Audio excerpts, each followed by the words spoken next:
কথায় আছে সম্মান দিলে সম্মান পাওয়া যায়। তার একটা জলজ্যান্ত প্রমাণ রাক্ষস সিনেমার নায়ক সিয়াম আহমেদ। তিনি যে কথাটি বলেছে, শাকিব খানের সমতুল্য হওয়া কখনোই আমার দ্বারা সম্ভব না। একজন নায়ক সিয়াম, যার একটি সিনেমা রাক্ষস নামে একটি সিনেমা শাকিব খানের প্রিন্স সিনেমার সাথে আগামী ঈদে আসবে, যেখানে প্রতিদ্বন্দ্বীর একটা বাজার, ঈদের মতো একটা মার্কেট, সেই মার্কেটে শাকিব খানের সাথে সিয়াম আহমেদের রাক্ষস সিনেমাটি মুক্তি পেতে চলেছে, যেখানে দুজন কিন্তু দুজনের প্রতিপক্ষ। অনেকেই বলছে যে সিয়াম আহমেদ কি তাহলে শাকিব খানের কাছে হার মেনে নিল, হার মেনে নেওয়ার পরেই শাকিব খানকে নিয়ে এত বড় কথা বললেন। না, এখানে ভুল রয়েছে, এখানে বিশাল বড় একটা ভুল বোঝাবুঝি রয়েছে। দর্শক, আপনাদের কাছে আমি বলতে চাই, একজন সিয়াম আহমেদ শাকিব খানকে বরাবরই সম্মান দিয়ে আসে, বরাবরই, শুধু এখন না। তো সিয়াম আহমেদ শাকিব খানকে সম্মানের জায়গা থেকে তিনি যে কথাটি বলেছে, শাকিব খানের সমতুল্য হওয়া আমার কখনো সম্ভবই না। একজন মানুষ যিনি এত বছর ধরে ইন্ডাস্ট্রিতে স্ট্রাগল করে আসছে, নিজের কাঁধে ইন্ডাস্ট্রি বয়ে নিয়ে বেড়াচ্ছে। আর আরো একটা পারমিশন আমি আপনাদের কাছে চাই, আমি সিয়াম আহমেদের রাক্ষস সিনেমা নিয়ে কথা বলতে চাই, ভিডিও করতে চাই। কারণটা কি? এই মানুষটা ভালো, ইনি শাকিব খানকে সম্মান দিতে জানে। হ্যাঁ, অবশ্যই তিনি প্রতিপক্ষ, কিন্তু আমরা চাই সিনেমার স্বার্থে। আমি শাকিব ভাইকে নিয়ে কথা বলি, ঠিক আছে, সিয়াম আহমেদ জানে সাকিবিয়ানদেরকে তার লাগবে। সিয়াম আহমেদ ভালো করে জানে সাকিবিয়ানরা তাকে সাপোর্ট দেয়। তার কারণ এর আগেও আমরা অনেকটা কারণ দেখেছি। শাকিব খানের সাথে কিন্তু অ্যাটাচড সিয়াম আহমেদ, শাকিব খানের বাইরে সিয়াম আহমেদ যাবে না। এখন প্রযোজক পরিচালকের জন্য যদি আমরা সিনেমা ইন্ডাস্ট্রি সিনেমার প্রমোশন না করি, তাহলে এটা আমাদের একাত্মবোধ হয়ে যাবে। আমরা একটু নিজেদেরকেও ওই জায়গাতে রাখতে চাই না। কাজে আমি আপনাদের কাছে অনুরোধ, পারমিশন চাচ্ছি, আমি সিয়াম আহমেদের রাক্ষস নিয়ে কথা বলবো প্রতিদ্বন্দ্বী সিনেমা হলে। সেই জায়গাতে একজন প্রতিদ্বন্দ্বী আর একজনের প্রতিদ্বন্দ্বী হবে, এটা সিনেমা হলে।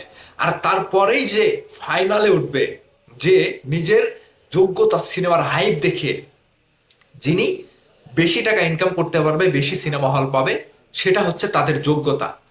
কিন্তু আমি সিয়াম আহমেদকে নিয়ে কথা বলতে চাই, আপনারা আমাকে ওই রকম ভাবে নিয়েন না। আমি আপনাদের কাছে অনুরোধ জানাই, আমি সিনেমার স্বার্থে সিয়াম আহমেদ যেহেতু সাকিব ভাইকে ভালোবাসে, আমি তাকে নিয়ে কথা বলবো, কথা বলতে চাই।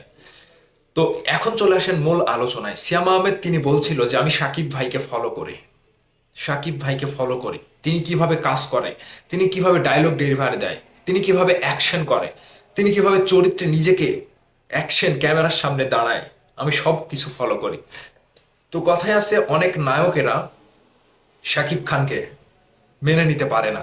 শাকিব খানের সিনেমার গল্প ভালো না, পোস্টার ভালো না, অনেক ঘেউ ঘেউ পার্টি রয়েছে, তারা কিন্তু শাকিব খানকে বারবার ছোট করে অপমান করে। ঠিক সিয়াম আহমেদ এখানে ভিন্ন।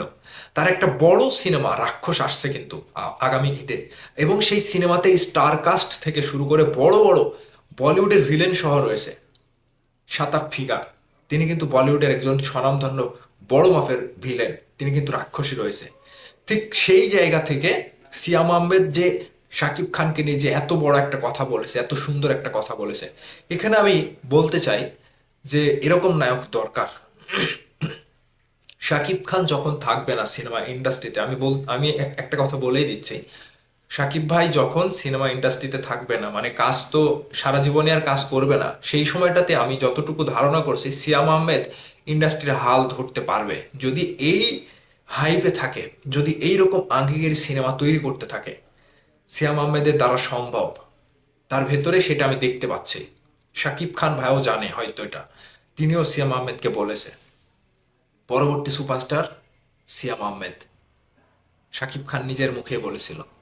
তো যাই হোক, তার কথায় আমি ভালো খুশি হয়েছি যে সিয়াম আহমেদ শাকিব ভাইকে মনে করে যে আমি শাকিব খানের সমতুল্য না, শাকিব খানের সমতুল্য হওয়া এতটা সহজ না। সিয়াম আহমেদ, বারবারই তার নামটা আমি বলছি এই কারণে যে তিনি শাকিব ভাইকে প্রচন্ড রকমের সম্মান করে, তিনি শাকিব ভাইকে বড় ভাইয়ের মতো শ্রদ্ধা করে। এটাই তার প্রমাণ। একটা সিনেমা আসছে শাকিব খানের সাথে, প্রতিদ্বন্দ্বী ভাবে না তিনি। শাকিব খানের সাথে প্রতিদ্বন্দ্বী ভাবলেই যে তিনি বড় কিছু হয়ে যাবে, এরকম কিছু না। সিয়াম আহমেদ নিজের জায়গা থেকে নিজের ভালোবাসার টানে তিনি সাকিব ভাইকে সম্মান দেখিয়েছেন। সেই জায়গা থেকে আমরা সাকিবিয়ানরা সিয়াম আহমেদকে একটু হলেও সাপোর্ট দিতে পারি, কিংবা তার সিনেমা নিয়ে কথা বলতে পারি। এখানে কোনো সমস্যা আমি দেখছি না, কোনো সমস্যা আমি দেখছি না। এখন আপনাদের মতামত অবশ্যই কমেন্ট করে জানাবেন। ভালো থাকবেন, সুস্থ থাকবেন, সুন্দর থাকবেন, আমার জন্য দোয়া করবেন। আল্লাহ হাফেজ।